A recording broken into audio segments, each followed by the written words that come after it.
지난 금요일 뉴욕 증시는 10거래일 연속 상승 흐름을 마치고 하락 마감했습니다. S&P 500 지수 역시 사상 최고가 달성을 눈앞에 두고 한 발 물러났는데요. 이 소식 CNBC 보도입니다. 현지 시간으로 15일 CNBC는 다우존스 지수가 17년 만에 최장 랠리를 끝마쳤다고 전했습니다. 이달의 소비자 심리 지수가 예상 밖으로 하락했기 때문입니다. 이날 미시건대가 집계한 3월의 소비자 심리 지수는 71.8로 15개월 만에 가장 낮은 수준으로 내려앉았습니다. 산업 생산과 뉴욕 지역의 제조업 지표가 양호하게 나타났지만 지수의 방향을 되돌리기에는 역부족이었습니다. 다만 주간 상승폭은 3대 지수 모두 1% 안쪽으로 나타나며 4주 연속 오름세를 이어갔습니다.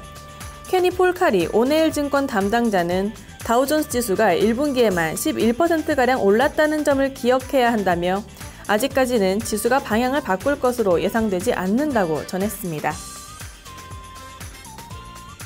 이날 뉴욕 증시는 잠시 쉬어가는 모습을 보였지만 다수의 전문가들은 앞으로의 전망을 낙관했습니다. 이 소식 로이터 보도입니다.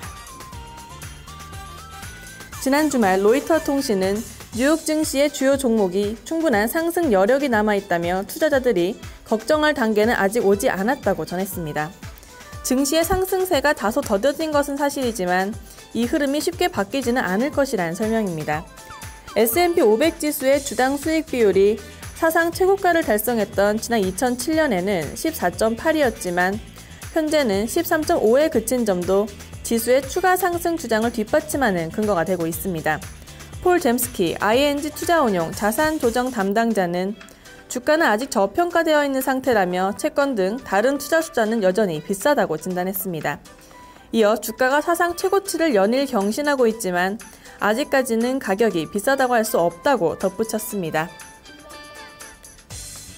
미국 증시에 대한 낙관론까지 살펴보셨는데요. 이번 주 뉴욕 증시는 주택 지표와 FOMC 회의 결과 등에 좌우될 것으로 보입니다. 이 소식 블룸버그 보도입니다. 지난 주말 블룸버그 통신은 이번 주 발표되는 2월의 기존 주택 판매와 신규 주택 착공 건수 등 주택 관련 지표들이 미국 경제의 성장세를 판가름할 것으로 보인다고 전했습니다. 전문가들은 이 기간 기존 주택 판매가 500만 건 늘어나며 2009년 11월 이후 가장 높은 수준을 보일 것으로 전망했습니다.